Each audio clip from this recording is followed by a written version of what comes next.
एक साहूकार के 7 बेटे और एक बेटी थी। कार्तिक मास में करवा चौथ का व्रत आया तो भाभीियों के साथ बहन ने भी व्रत किया। भाइयों को बहन का व्रत करना अच्छा नहीं लगा। बहन भूखी प्यासी थी। दूर पहाड़ी के पीछे जाकर लकड़ी जलाकर चलनी जला दी तो चांद की तरह दिखने लगी। तो बहन ने कहा, भाभी चांद निकल आया। भाभीियों ने कहा कि बहन जी, ये चांद तो आपके लिए ही निकला है, हमारा चांद तो रात को ही निकलेगा। कभी दिन में भी चांद निकलता है क्या? ननद नहीं मानी और चांद को अर्घ देकर खाना खाने बैठ गई। पहला घास खाने पर छींक आ गई, दूसरा घास खाया तो बाल निकल गया और तीसरा घास खाने पर ससुराल से बुलावा आ गया कि घर चलो, तुम्हारा पति बीमार है। उसकी माँ ने उसे कपड़े देने के लिए बक्से में हाथ डाला तो पहली बार में काली साड़ी निकली, दूसरी बार हाथ डाला तो सफेद साड़ी निकली, जब तीसरी बार हाथ डाला तो फिर से काली साड़ी निकली। वो अपनी माँ से बोली कि माँ रहने दो, मैं ऐसे ही जा रही हूँ। उसकी माँ ने उसे एक सोने का सिक्का दिया और बोला, रास्ते में जो भी मिले सबके पैर लगते हुए जाना और जो सील सपूती का आशीर्वाद दे दे उसे सिक्का देकर अपने पल्लू में गांठ बांध लेना। रास्ते में उसे बहुत से लोगों ने आशीर्वाद दिया पर सील सपूती का आशीर्वाद किसी ने भी नहीं दिया। वो अपने ससुराल पहुंच गई तो उसकी छोटी ननद दरवाजे पर ही खड़ी थी। उसने अपनी ननद के पैर छुए तो ननद ने उसे सील सपूती का आशीर्वाद दिया।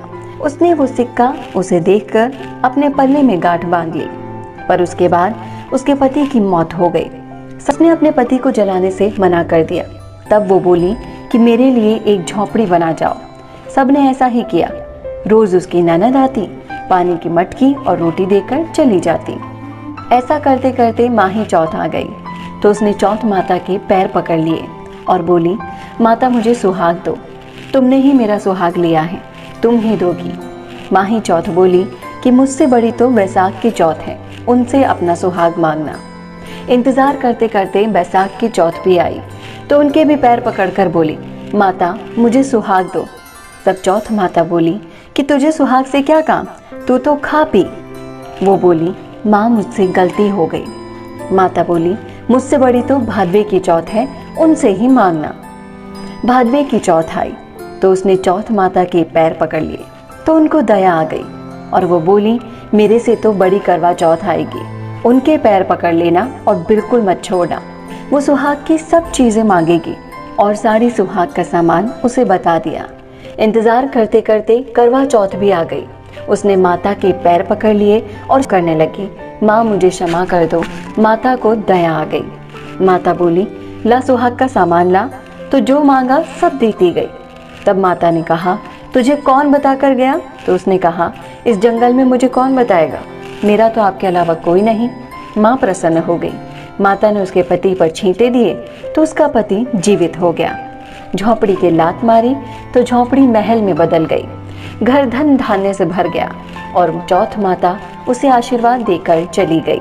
बाद में उसकी ननद पानी और रोटी लेकर आई और कहा, माँ से कहना हमें लेने आए। उसने जाकर सारी बात अपनी माँ को बताई तो सब गाते बजाते उसे लेने आ गए। पैरों में बैठ गई और बोली, माँ ये सब आपका ही आशीर्वाद है जो आज मैं ये दिन देख पा रही हूँ। दोनों सास बहू गले मिली और बहू ने सुहाग का सामान और करवा अपनी सास को दिया और माता के प्रताप से खुशी खुशी अपने सुहाग के साथ घर चली गई। हे करवा चौथ माता, जैसे आपने उस बहू के पति की रक्षा की, आपकी कथा सुनने वाले, आपका व्रत करने वाले सभी पर अपनी कृपा करना।